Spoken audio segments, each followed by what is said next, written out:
핸들러라고 하면요, 보통 이제 강아지 애견 계열에 있는 분들이나 아니면 일반인 분들도 되게 어렵게 생각하거든요. 상당히 어려운 직업이다, 힘든 직업이다 이렇게 얘기를 하는데, 사실 그렇진 않아요. 쉽게 생각하면요, 그냥 교감이 잘 되고 산책이 잘 되는 방법이라고 생각하면 돼요. 핸들러라고 해서 거기서 막 뭐 전력 질주하고 그러진 않거든요.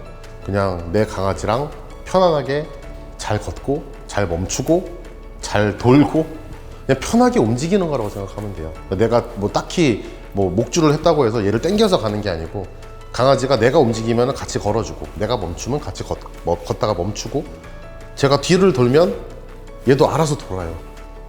그게 서로 약속한 듯이 잘 통하는 거죠. 그런 거를 이제 같이 훈련하면서 교감을 하는 거라고 생각하시면 돼요. 근데 거기에 플러스가 된다면 이 강아지가 견종 표준에 맞는 체형을 가지고 있고 모색을 가지고 있고 성격을 가지고 있는, 그러니까 견종 표준에 맞는 스탠다드의 강아지와 잘 걷는 거를 얘기하는 거거든요. 그리고 조금 사이즈가 큰 뭐 스탠다드 푸들이나 아니면은 리트리버나 그런 대형견 같은 경우는 보폭이 크니까 사람이랑 같이 뛰는 경우도 있고요. 그래도 어차피 막 뛰는 게 아니고 천천히 뛰는 거니까 산책하듯이 그런 거기 때문에 그냥 간단히 얘기하자면은 잘 걷는 연습을 하는 거라고 생각하시면 돼요. 근데 그거를 이제 혈통서가 있고 관리가 잘 돼 있고 그리고 건강하고 신체적으로 정신적으로 다 건강한 견종 표준에 맞는 애들을 데리고 하는 게 목적인 거죠.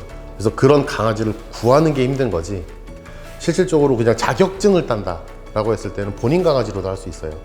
집에 있는 그게 믹스견이 됐든 아니면 순종견이 됐든 상관없이 자격증 시험은 이 강아지랑 나랑 호흡이 잘 맞아서 서로 뭐 밀고 당기는 거 없이 가자 그러면 같이 가고 쓰자 그러면 같이 쓰고, 그것만 컨트롤이 된다면은 그것 자체도 핸들링이라고 할 수 있거든요. 그리고 핸들러가 되는 방법은 아까 얘기한 것처럼 편하게 걷는 거라 그랬잖아요. 핸들러가 되는 거는 자격증이 꼭 있어야 핸들링을 하는 건 아니에요. 자격증이 없어도 핸들링을 할 수 있습니다. 근데 이제 자격증이 필요한 이유는 일단 이 핸들러라는 직업에 대해서 기초 지식을 갖춰야 되잖아요. 그렇기 때문에 이 기초 지식을 가지고 시작하는 사람과 안 가지고 시작하는 사람의 이 차이는 어마어마할 거예요. 그래서 이제 기본적인 자격증이라도 일단 따는 거를 많이 권하는 편이고, 따고 나서는 이제 혼자서 하기에는 힘들어요. 왜냐면은 자격증하고 도구쇼는 또 비슷하지만 방식은 다르거든요. 리드줄을 잡는 방법, 그리고 심사 받을 때 해야 될 행동들이 조금씩은 달라요. 세세하게. 그래서 그런 거를 다 배우려면 어쩔 수 없이 핸들링 팀에 들어가는 게 가장 좋습니다. 자기가 만약에 A라는 견종을 좋아한다, 그럼 A라는 견종을 쇼를 뛰고 있는 팀에 들어가든가 아니면은 A라는 견종을 번식을 하고 있는 브리더한테 들어가서 배우는 게 낫죠. 보통 브리더들은 이제 쇼를 뛰는 경우가 많으니까.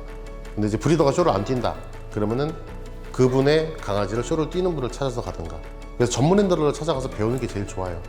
그래서 그 팀에 들어가서 혼자서 쓸쓸히 뛰는 것보단, 그리고 피드백도 못 받잖아요. 근데 팀에서 움직이게 되면은 보고 배울 것도 많고, 내가 이번 쇼에서 뭐를 실수했다면 피드백을 받아서 다음 쇼 때, 그러니까 오전에 좀 실수를 했다 그럼 오후에는 그걸 커버할 수 있고, 그리고 다음날 쇼에 또 커버할 수 있고, 그래서 팀을 들어가는 게 가장 좋다고 생각해요. 그리고 이제 뭐 수입이라고 하면은 핸들러 자체의 수입은 없어요, 사실. 왜냐면 도구쇼를 뛰려면 오히려 참가비를 내야 돼요. 돈을 내야 되기 때문에 지출이 생기죠. 근데 수입이라고 하면은 이제 다른 분이, 예를 들어서 저한테 강아지를 한 마리 분양을 받아갔어요. 근데 그분이 만약에 이 강아지를 쇼를 뛰어서 상력을 올리고 싶다 그럼 저한테 맡기겠죠. 그럼 그거에 대한 보딩비, 제가 맡아서 훈련해 주고 계속 데리고 케어를 해야 되잖아요. 그리고 이제 상력이 나왔을 때 상력에 대한 인센티브 같은 개념, 그런 걸로 이제 수익을 내시는 분들도 있어요. 그런 분들이 이제 프로 핸들러라고 해요. 그리고 이제 구체적인 수입을 얘기를 할 수가 없는 게 사실은 견종마다 너무 달라요. 그래서 그거는 핸들러의 능력에 맞게 분배가 되는 거고, 이제 견종에 맞게 분배가 되는 거라고 생각을 해요. 그래서 통상적인 수입이라고 자른다기보단 이제 견종에 따른, 그리고 핸들러의 능력에 따른 약간 구조라고 보는 게 좀 더 맞을 것 같습니다. 핸들러의 장단점이요? 네, 있죠.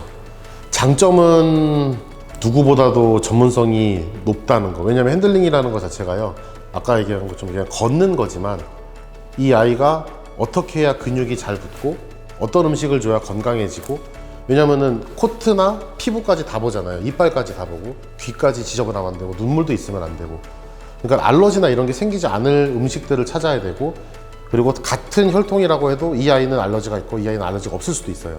근데 그런 거에 대한 지식도 있어야 돼요. 그래서 그런 전반적인 지식을 많이 배울 수 있는 게 진짜 좋아요. 그래서 미용사보다 더 많이 알 수 있어요. 그런 거는 아주 강한 교감력이라고 볼 수 있겠죠. 그러니까 대표적으로 예를 들면은 제가 쇼를 뛰던 아이들 같은 경우는 산책을 할 때 저 말고 다른 사람이 리드줄을 잡고 가잖아요. 안 가요.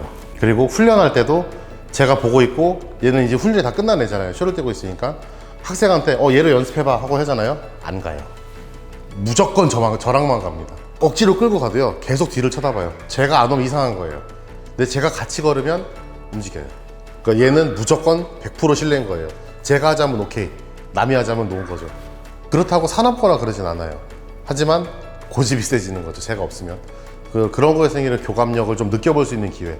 왜냐하면 집에서 일반적으로 키우는 강아지는요 혼자 키우더라도 핸들링을 저랑 같이 훈련을 하면서 호흡을 맞춰온 거랑 그냥 집에서 그냥 이쁘다 키우는 거랑 교감력의 차이가 비교도 안 될 정도로 커요. 그래서 그런 교감력을 느껴볼 수 있는 거는 핸들링밖에 없다고 생각합니다. 저는 단점이라고 하면요 시간을 좀 많이 뺏겨요.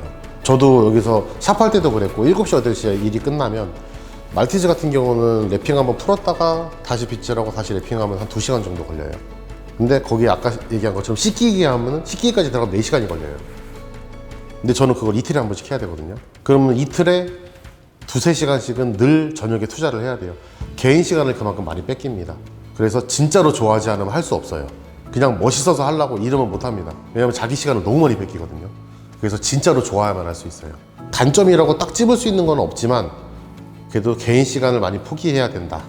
한 달에 한 번은 토요일, 일요일 무조건 쇼를 뛰러 가야 된다. 언제 뛰고 언제 안 뛸 수는 없잖아요. 하려면 꾸준해야 되니까. 그래서 시간에 대한 거 말고는 사실 단점은 없다고 생각합니다.